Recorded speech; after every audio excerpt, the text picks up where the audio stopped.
Welcome back to the Morning Blend. I love it when we have moms joining us on the show to talk about raising kids, especially when they get real. That's right, and I love telling other people how to raise their children, so it's perfect for me too. Well, we're joined now by a couple of mom bloggers. It's Amber Storm and Danielle Heckenkamp. Amber has 4 kids, 6 years old and younger, and Danielle already has 3 kids, 1 girl, 2 boys, with another boy in the red belly right there. Right. Due on Friday. Due this Friday. You guys are amazing. Thanks Great for being to see here. you. Thank you for having us. What's the key? This question is always tough, but for you, what's the key to juggling 4 kids, almost 4 kids, and doing all the other things you want to do too? Slowing down, really, and like just checking in with yourself and, you know, seeing where you are and taking care of yourself so that you can be a good person for the rest of the people in your life. Yeah. Yeah, I think definitely just learning to enjoy it because it's such a short phase, so. Yeah, it is when they're really young. Yeah. Let's talk a little bit about some of the big questions and things That's out there. Amber's family there, right there. So cute. So adorable. that kind of go on with parents and moms in particular. You know, one of the articles that we sent you was this Today Show article about regret. Is there anything for you guys, any decisions that you regret when it comes to work or parenting or things like that? Well, I mean, obviously with parenting, it's a learning process. Yeah. We all have some regrets. But for the most part, I try not to look at it like that, and I try to find the positives, and it is a learning process, and it's great that I have my husband there to help me through it. Yeah, so. and this article specifically was about a stay-at-home mom saying she regretted not working through the years, and part of it was how hard it was then to re-enter the workforce. Both of you have done the stay-at-home thing and still do other things, work things, but what's funny is you both make the point that sometimes people see that as being a hobby. Right. Yes. Yeah, it's difficult. I mean, so for me, I do some freelance writing to sort of keep my foot in the door so that when my kids are all in school, hopefully I can go back and, you know, do some of that stuff. But yeah, it's hard because you don't have a big paycheck that supports the whole family. So it does sort of feel like it's not, you know, maybe as high on the priority list as your spouse's job. Do you think that that's a good tip, though, for other moms to stay relevant for re-entering the workplace? Because clearly, if if you're home, if you're planning on staying home even to your child is 6 or whatever when they just enter school, that's 6 years of work experience that you almost feel like you get behind. So do you think freelancing is a good? For me, that's worked out really well because I feel like there's going to be a large gap in my resume.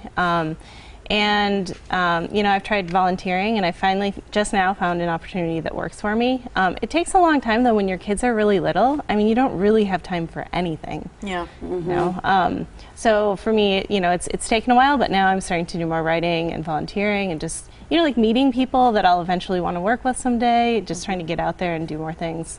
Yeah, Danielle, you quit a job as a paralegal and stayed home to raise kids. What would be your best suggestion for stay-at-home moms in terms of re-entering the workforce? Well, for me, I started a floral company right before I quit. And for me, it was just to keep busy doing something, and it was to keep something on the resume, because I realized when they were interviewing people for my position, they didn't hire some moms because they had a gap. And I think it's very important to either volunteer and you include your kids too. You do stuff out in the community and you just try to get involved and put it on your resume. You've written a book? Yes, my business partner and I wrote a book together. And there's so many different things that, maybe you wouldn't have otherwise done because you were working. Don't you think that it almost gives you some opportunity, in a way, to expand who you want to be in the future? Yes, I would have never started a floral company. Yeah. Or probably a time to write a book, without having children. Yeah, and the book is called Provocative Manners. What is it about?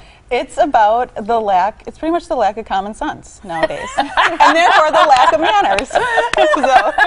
Yeah, Tiff and I have a favorite person who's often on the show, Marjorie Sinclair, and she says the key to life is having good manners. Good manners, and if people like you, business. Life is easier. Yes. Definitely. And that usually means you have good manners. Yes. Yeah. There's a lot of people have those little table topic things with questions in them and everything. And one of the things that we talked about at one of my best friend's bachelorette parties is one of the questions in there, which was, what do you miss about being single? And a lot of people who are married or in relationships or whatever, I think it's an interesting question.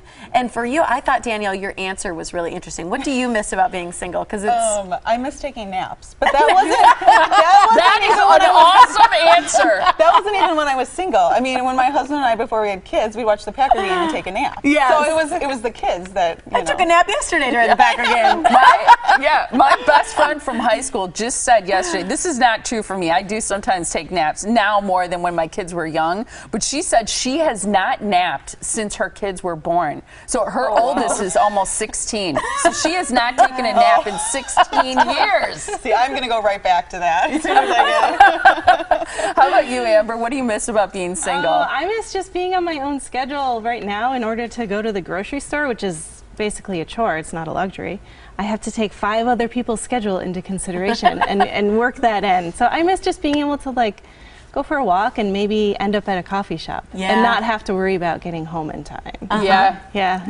Those are both great answers. I think that's great. Okay, so for you guys, this is another question we have. Do you believe in supernatural or instinct or the gut? Any of those things? I think it's really important to listen to, you know, if you have an achy feeling about something, especially teaching your kids this too. But also believing in experience and making mistakes so that you can learn how to do it better the next time. That mom's intuition matters, I agree with that, yeah. Yeah. And sometimes it's wrong. I have to say, sometimes it's wrong, and then you learn that, and then you try again. I will say, though, every time my mom thought I was doing something wrong or she had some sort of instinct, she was right. So trust it. All right, we're going to have you guys stick around. Yeah, because our moms are going to stick around, because after the break, we're going to talk about their approach to Halloween. And we're back with our mom panel. We have Amber Storm and Danielle Heckenkamp. Great to see you guys. Thanks for sticking around. I wanted to talk about Halloween a little bit, but before we get to some of the practical stuff about costumes, a lot of parents, I think all parents probably deal with fears that their kids have, because all kids, I think it's a central theme, are afraid of something. Sometimes it's being afraid of a parent dying, something serious like that. Sometimes it's just being afraid of the monster in the closet. What are under some the things bed? Under the bed, They in live the under closet. the bed. What are some things you do? Is there anything, a strategy you found that you can share that works when your kids are afraid? I found that it's really important for my kids, for me to acknowledge that they're scared and not say, oh, that's, you know, that doesn't exist, you're just making that up, don't be scared of that. To say, like, you know what, it's totally normal to be scared, and that's okay. Like, it's okay to be a little scared. You need to listen and think, like, am I safe? I'm safe? Okay, then I can deal with this, and then I'm still okay. But like the acknowledging it and not just trying to brush it off has been really important for my kids, because they won't let it go if they're like, no, that Halloween decoration is still there and it's still scary.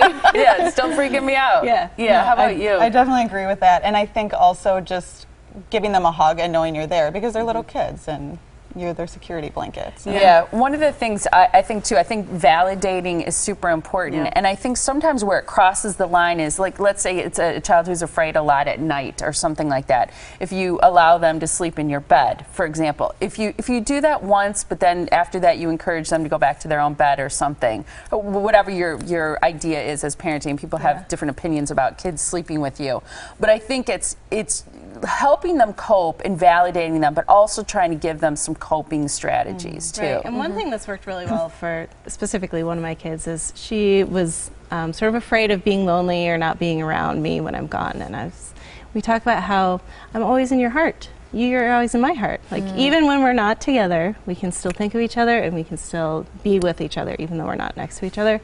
And that has been really reassuring for her to know that even though, you know, somebody's not there, they're still with you. I like that. Yeah, as a blogger, I want to know, just because I think in general, you know, mothers, there's almost like a battle sometimes between moms. I don't always think moms are the most, right now, I don't think it's always the most supportive. There's obviously some very supportive, you know, groups out there, but I think there's a lot of battle sometimes between parenting techniques and styles and ideas. Do you find as bloggers that you find more women in sync and in tune with what you're doing, or that you find people disagreeing with what you say as a parent?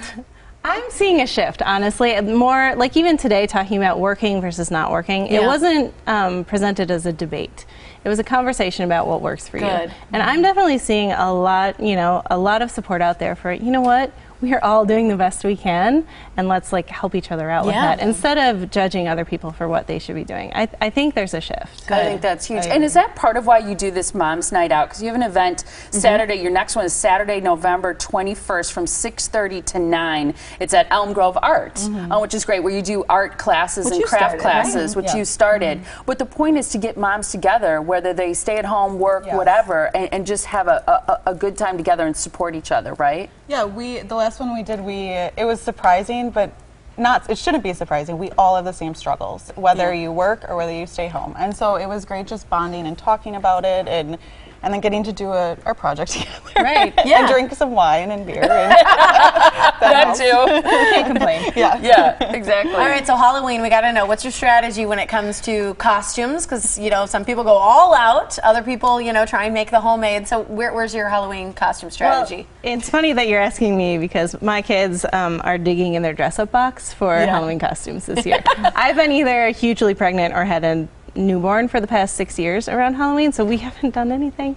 So I think that's okay. Yep. So this is the first year we've ever put up decorations, and my kids have very low expectations about costumes. So I'm okay with that. That's great. It's about the same for us. I mean, my mom likes to go Halloween costume shopping, so she'll find some costumes on sale at discount prices. And That's great. Yeah. Whatever Some the of those baby grandparents will ones. do. Exactly. Let them do. I like that. So cute. Here's the information for this wonderful event that you have. It's Mom's Event. It's happening Saturday, November 21st, 6:30 to 9, Elm Grove Art. Real quickly, is it Milwaukee by Storm, where people can find your blog? And where can people find out more about you, Danielle? ElmGroveArt.com. ElmGroveArt.com. Thanks, Great to see you ladies. guys. Thank you. After